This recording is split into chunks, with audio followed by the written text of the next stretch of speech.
sobre la violencia en noticias de un secuestro de 1996, a cargo del doctor Jesús Miguel Delgado del Alto, egresado de la Universidad Nacional Mayor de San Marcos con un doctorado en literatura peruana y latinoamericana.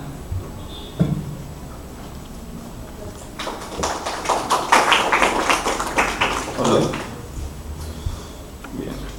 Muchas gracias ante todo por el comité organizador, a los presentes que han venido a tomar su tiempo a escuchar un avance de mi tesis. Bien, la ponencia se titula Macrocriminalidad en noticia de un secuestro de Gabriel García Márquez, violencia y narcoterrorismo. Es uno de los últimos reportajes novelísticos que escribió García Márquez, este librito de aquí, publicado en el 96. Bien. Dice, dentro de la novela periodística Noticia de un secuestro, es notoria la exigencia implícita al lector de una búsqueda complementaria y extratextual de aquellos referentes sociohistóricos que construyen la trama de esta obra literaria. En esta ocasión haré alusión al concepto de macrocriminalidad que fundamenta el autor Luis Rodríguez Manzanera, para indagar sobre aquel trasfondo exponencial que configura el universo literario de García Márquez, caracterizado por la presencia de lo delictivo en su máxima representación, junto con la mención de un periodo de desacuerdos políticos y judiciales que se demuestran en la Colombia de los últimos decenios del siglo XX. Para empezar, definiré lo macrocriminal. En segundo lugar, detallaré el concepto de violencia en la sociedad expuesta en esta obra literaria.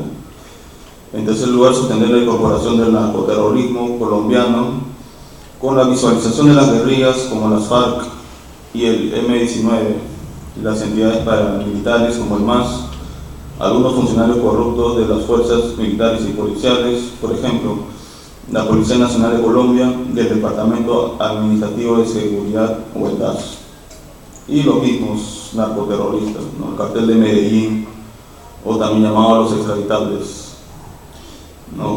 por problemas políticos, económicos, morales que provocaron la desorganización del Estado-Nación. Primer punto, dice, la macrocriminalidad en noticia de un secuestro. Al hacer referencia a macrocriminalidad, primero se alude a la noción de criminalidad, ya que estos términos poseen muchas semejanzas y sería fundamental distinguirlos para la investigación. El criminólogo Luis Rodríguez Manzanera define la criminalidad como el conjunto de conductas antisociales que se desarrolla en un tiempo y un lugar específicos para realizar un análisis global del fenómeno acaecido. Para ello intervienen otras ramas conexas como la demografía, la historia, la etnografía, la psicología social, la estadística, etc. En otras palabras, este concepto resulta muy limitado, pues los actos criminales se sintetizan en un modo de comportamiento social espontáneo y de menor repercusión, mientras que cuando hay una mayor forma de criminalidad, extensión e intervención de agentes supremos que producen notorios números de víctimas, es necesario denominar este fenómeno macrocriminalidad. Este se caracteriza por ser prácticamente terrorismo ejercido hacia un tipo de víctima de manera cruel y violenta. Muestra las siguientes particularidades considerando la propuesta de Rodríguez Manzanera. La crueldad empleada es excepcional, predomina una amenaza difusa sobre el cuerpo social, se genera un insondable desorden y una inquietud en la sociedad. Hay un gran número de víctimas y autores criminales, diversos móviles políticos y psicopatológicos. Además, las víctimas están mayormente indefensas ante las formas expuestas de criminalidad. Cuando éstas surgen en el sector económico, se observa la presencia de empresas transnacionales en las cuales se manifiestan diversos manejos de acciones, declaraciones financieras, tráfico de divisas, cohecho a funcionarios estatales, etc.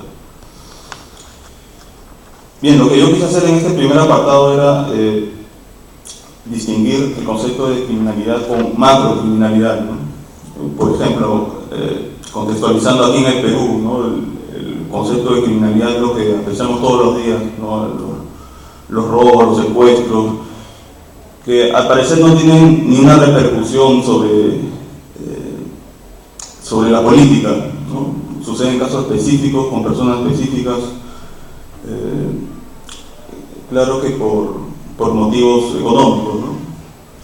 Mientras que el concepto de macrocriminalidad abarca ya el compromiso de la víctima, debido a que puede tener alguna conexión política, ¿no? Socioeconómica, no sé, por ejemplo, que en el Perú exista una especie de extorsión o secuestro a congresistas, ¿no? Los congresistas aquí del Perú. Ya sería aludir a un periodo ya macrocriminal, ¿no? Es decir, ya hay un chantaje de por medio de querer regular, ¿no? la forma de llevar la sociedad, ¿no? En el caso de Noticias de un secuestro, se aprecia esto con la intervención de Pablo Escobar, ¿no? Pablo Escobar, a partir de los años 80, ¿no? 1980 más o menos, empezó a instaurarse, ¿no? A consolidarse como un delincuente que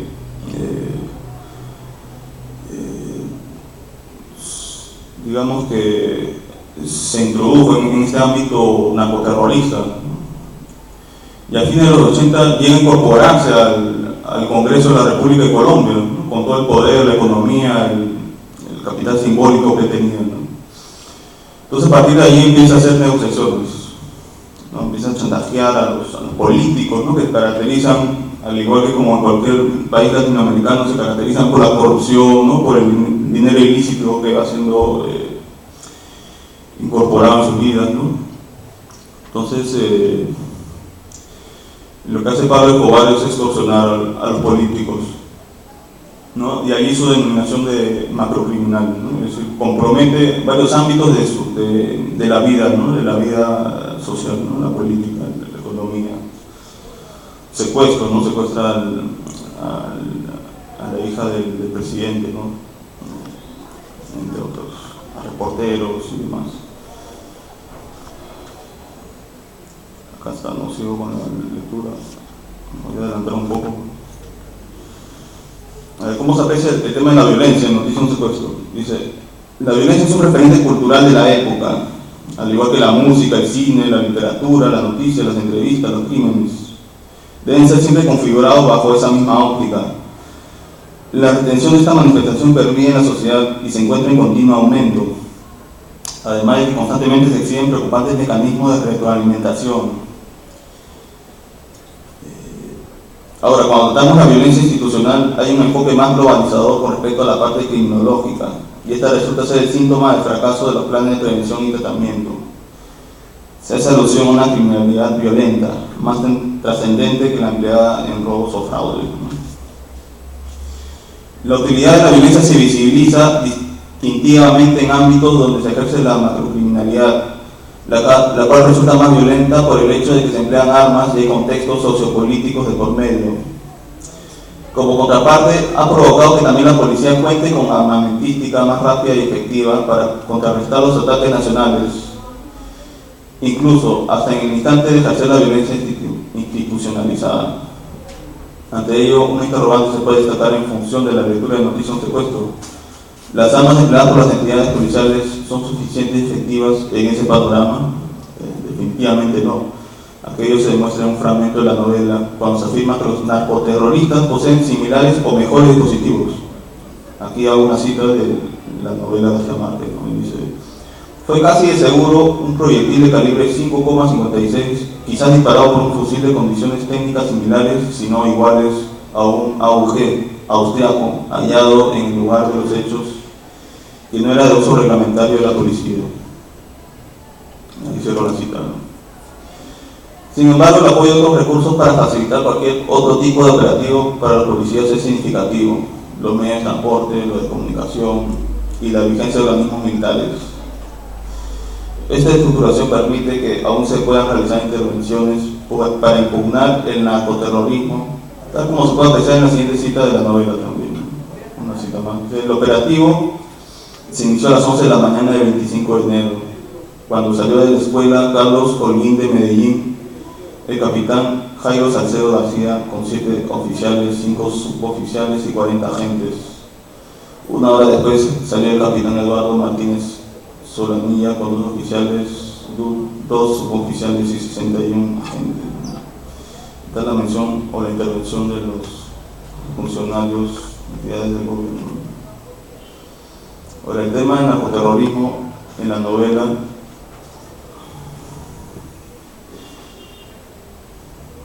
primero, ¿no?, desde la criminología.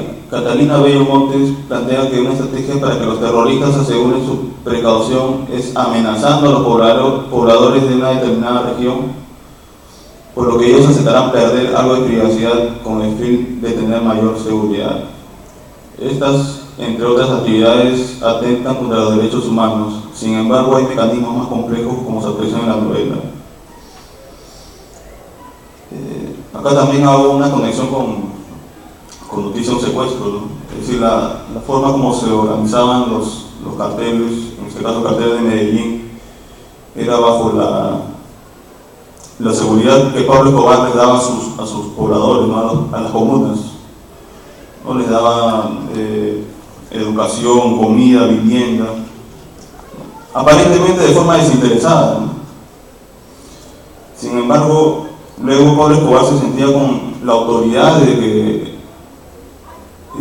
pueda ser remunerado de alguna manera, ¿no? Quizá a los jóvenes, a los adolescentes los contrataba para que hicieran obras de sicariato, asesinar, realizar atentados, ¿no?, criminales, ¿no?, los políticos, ¿no? Era una forma de retribución ya incluso aceptada, ¿no?, con la comunidad.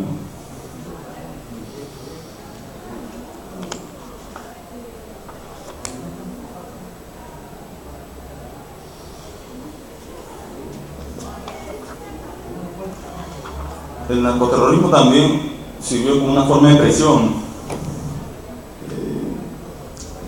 Durante fines de los 80, ¿no?, inicio de los 90, en Colombia se difunde una ley, ¿no?, en la que se quiere castigar a toda aquella persona que ejerce el narcoterrorismo para que sea llevada, ¿no?, o extraditada a Estados Unidos, para que allí se le haga la justicia, ¿no?, que estaba, digamos, más parametrada, más estudiada, ¿no?, más organizada, y no fue esta persona sentenciada en Colombia. En el caso de Pablo Escobar no le es meritoria esta forma de control, ¿no?, por lo que va a presionar a los organismos políticos para reformular esa ley. Por ello los atentados y demás, ¿no? Hago una cita aquí de la novela, por ejemplo, dice: de modo que el secuestro de los periodistas fue una reacción a la idea que atormentaba al presidente César Gaviria desde que era ministro de gobierno de Virgilio Barco: cómo crear una alternativa jurídica a la guerra contra el terrorismo. Había sido un tema central de su campaña para la presidencia. Lo había recalcado en su discurso de posesión, con la distinción importante de que el terrorismo de los traficantes era un problema nacional y podía tener una solución nacional, mientras que el narcotráfico era internacional y solo podía tener soluciones internacionales. La prioridad era contra el narcoterrorismo, pues con las primeras bombas la opinión pública pedía la cárcel para los narcoterroristas, con las siguientes pedía la extradición, pero a partir de la cuarta bomba empezaba a pedir que los indultaran. También en ese sentido la extradición debía ser un instrumento de emergencia para presionar la entrega de los delincuentes, y Gaviria estaba dispuesto a aplicarla sin contemplaciones. Claro que el gobierno colombiano tuvo toda la iniciativa, ¿no?, de dar mayor seguridad a los ciudadanos. Sin embargo, esta medida era un poco contraproducente, ¿no?, que generaba más atentados, ¿no?, secuestros y demás, ¿no? Los narcotraficantes lograron implantar con sectores militares y terratenientes una estrategia contrainsurgente cuando el gobierno de Betancourt empezó a negociar con las guerrillas. En ese periodo predominan diferencias ideológicas que permitían que la práctica del gobierno y la acción de estos grupos se perjudicaran las posibilidades de llegar a acuerdos. Ante esto, los grupos paramilitares se benefician por el apoyo y el entrenamiento de las Fuerzas Armadas y los mercenarios, con el dinero obtenido de los narcotraficantes. Y este es un tema central, ¿no?, que incluso estoy desarrollando en la tesis, en qué medida se puede construir un Estado-nación teniendo como antagonismo claro los atentados narcoterroristas, y por el otro la política corrupta, ¿no? Es decir, cómo combatir el narcoterrorismo, ¿no?, que es antiético desde este lado, ¿no?, de nuestros políticos con estas condiciones. Claro que tiene que haber acuerdos, ¿no?, por lo bajo, ¿no?, y incluso acceder con plata del pueblo, ¿no?, pero es cuestionable un poco esta medida de nuestra reacción. Voy a leer las conclusiones. Tengo dos conclusiones, ¿no? Primero, la definición de macrocriminalidad se asumió de lo elaborado, ¿no?, por el investigador Luis Rodríguez Manzanera, que hacía referencia a situaciones delictivas en contextos amplios y complejos. Se involucraban personajes políticos, gubernamentales, militares, policiales, civiles, como también predominaba la confrontación internacional propicia para ejercer el tráfico de drogas. Aquello se observó con la conformación y la lucha constante entre guerrillas, entidades paramilitares, fuerzas militares y policiales, de las que Pablo Escobar Gaviria era quien poseía mayor poder por sus acciones criminales, que ejercía para evitar la extradición a Estados Unidos, de adaptar los decretos y los artículos de la Constitución colombiana según sus exigencias. Al tener en cuenta la designación de macrocriminalidad en noticia de un secuestro, se confirmó la ausencia de un Estado-nación colombiano en ese periodo específico. Se representaban mediante asesinatos, chantajes, extorsiones, victorias antagónicas, secuestros, manipulaciones, reformación de las leyes. Todo ello producía que se considerara la manifestación de una pseudonación o antinación caracterizada por no contar con proyectos y avances educativos y culturales, ¿no?, a su vez antidemocráticos. Y la última conclusión, ¿no?, que dice: los grupos paramilitares principalmente se formaron para contrarrestar los ataques de las guerrillas que perjudicaban la seguridad ciudadana, ¿no? Su rol prioritario era combatir el terrorismo interno, nacional, no el narcoterrorismo. Sin embargo, trabajaron también para Pablo Escobar. Ambos, paramilitares y guerrilleros, al igual que como lo hicieron las comunas de Medellín, quienes eran beneficiadas con casas, educación, comida, etc. Esto demuestra que existía un panorama confuso y pervertido por las negociaciones, la corrupción y el soborno, que no fueron ajenos a los organismos militares y gubernamentales, de quienes se tenía la expectativa de que respaldarían los derechos humanos de una sociedad para que se construya un Estado-nación. Ante la corrupción de aquellos miembros, un grupo minoritario aún persistía en la búsqueda de la justicia, tal como lo logró el general Miguel Maza Márquez y parte de la Policía Nacional de Colombia. Será con esos aportes que empieza a reinvertirse el panorama macrocriminal, viendo el progreso como un modo próximo de culturalizar e industrializar a la sociedad. Muchas gracias.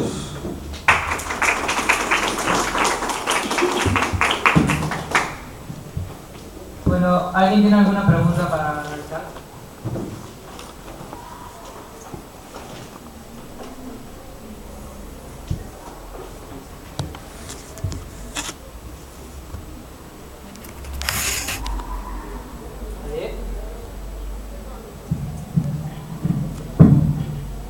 ¿Nadie tiene una pregunta?